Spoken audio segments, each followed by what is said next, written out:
Sì, la partita è stata molto diversa dall'altra, chiaramente sapevamo chi andavamo a affrontare, quindi abbiamo rispettato chiaramente l'avversario.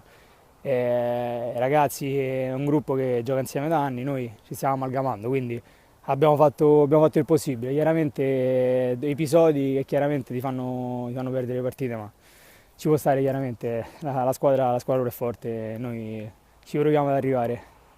Ormai il torneo ha tanta visibilità, abbiamo visto che loro comunque avevano poche difficoltà, una di queste era correre all'indietro, abbiamo provato a sorprenderli, quindi facendo partire un giocatore da dietro e andandosi a inserire.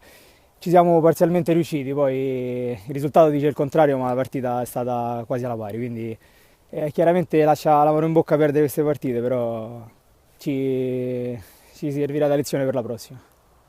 Chiaramente noi non facciamo i professionisti, ma la domenica giochiamo, quindi il lunedì è sempre qualcosa sulle gambe della domenica. E chiaramente il primo tempo ha fatto a sportellate, tecnicamente no, abbiamo visto tutti i giocatori.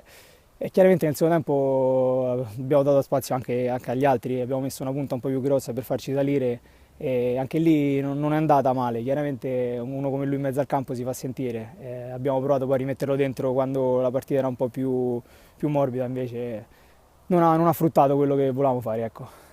Grazie a